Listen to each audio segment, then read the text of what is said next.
Gaji ke-13 PNS dan pensiunan cair paling lambat Juli. Presiden Joko Widodo mengatakan gaji ke-13 untuk PNS akan cair jelang tahun ajaran baru 2021. Itu berarti gaji ke-13 akan cair akhir Juni atau awal Juli, bertepatan dengan masa tahun ajaran baru jatuh pada Juli 2021. Jokowi mengatakan telah menandatangani peraturan pemerintah terkait pencairan gaji ke-13 tahun ini. Ia menaikkan belet itu pada Rabu 29 April 2021. Saya telah tanda tangan PP penetapan gaji ke-13. Gaji ke-13 akan dibayar jelang tahun ajaran baru anak sekolah, ungkap Jokowi. Selain itu, ia juga sudah menandatangani PP untuk pencairan tunjangan hari raya tahun 2021. Rencananya pemerintah mulai membayarkan THR H-10 Lebaran. Pemberian THR ini program pemerintah untuk dorong konsumsi, peningkatan daya beli yang diharapkan jadi daya ungkit ekonomi, terang Jokowi. Dalam pembayaran THR kali ini, pemerintah memasukkan komponen tunjangan pangan. Hal ini tertuang dalam Nota Dinas Kementerian Keuangan nomor ND-134-PB-2021. Komponen THR untuk PNS terdiri dari gaji pokok, tunjangan keluarga, tunjangan pangan, dan tunjangan jabatan atau tunjangan umum. Komponen tunjangan pangan juga berlaku untuk prajurit TNI, anggota Polri, pegawai pemerintah dengan perjanjian kerja, Dewan Pengawas Komisi Pemberantasan Korupsi, kemudian pimpinan lembaga penyiaran publik, dan pegawai non-pegawai aparatur sipil negara yang bertugas pada lembaga penyiaran publik. Komponen THR tahun ini dan tahun 2020 lalu sama-sama memangkas tunjangan kinerja. Namun yang berbeda dari tahun ini adalah tunjangan pangan.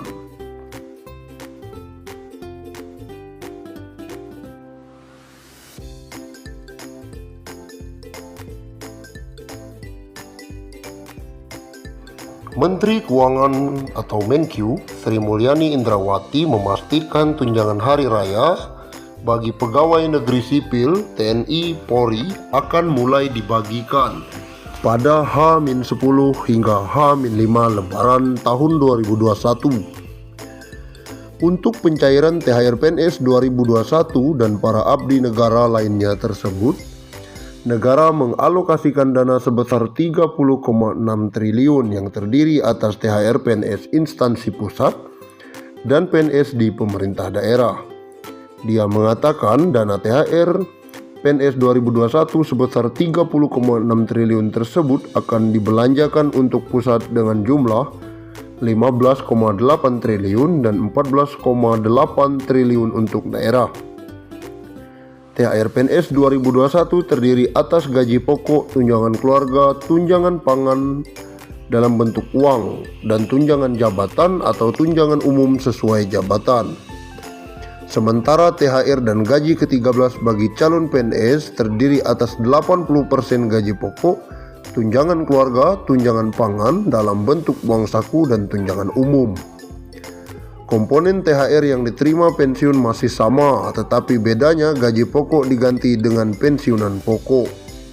Sri Mulyani lalu membeberkan alasan besaran THR PNS 2021 tak memperhitungkan tukin. Sebab APBD masih mempunyai instrumen utama dalam pemulihan ekonomi akibat pandemi COVID-19. Maka itu dana dalam APBN harus dibagi-bagi untuk pihak lain yang masih membutuhkan dukungan fiskal seperti masyarakat miskin dan rentan. Pemerintah memahami dalam situasi tahun ini COVID-19 yang membutuhkan dana dan anggaran APBN bagi penanganan dan pemberi perhatian bagi masyarakat. Oleh karena itu, tahun 2021 pemerintah memutuskan pemberian THR dilakukan seperti pada tahun 2020. dalam bentuk gaji pokok dan tunjangan melekat, kata Sri Mulyani. Wanita yang akrab disapa Ani ini mengakui ada beberapa pos pengeluaran yang harus didanai APBN, meski sebelumnya pos pengeluaran itu tidak ada dalam anggaran.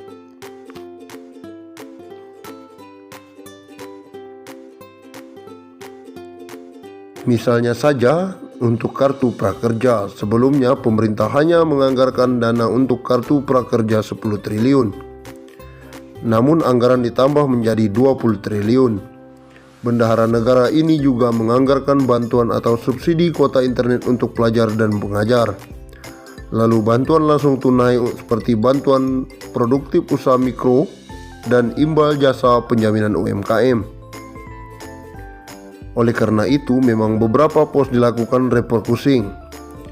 Namun komitmen pemerintah dalam rangka pemberian THR bagi ASN TNI Polri pada Idul Fitri tetap dipenuhi dengan pemberian THR, ungkap Sri Mulyani. Tercatat, pemerintah menganggarkan dana 699,43 triliun dalam program pemulihan ekonomi nasional.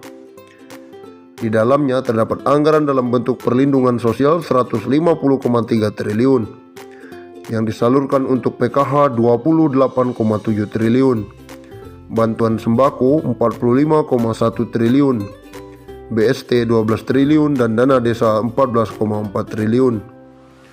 Dana PEN juga antara lain diberikan untuk mendukung kinerja sejumlah perusahaan BUMN.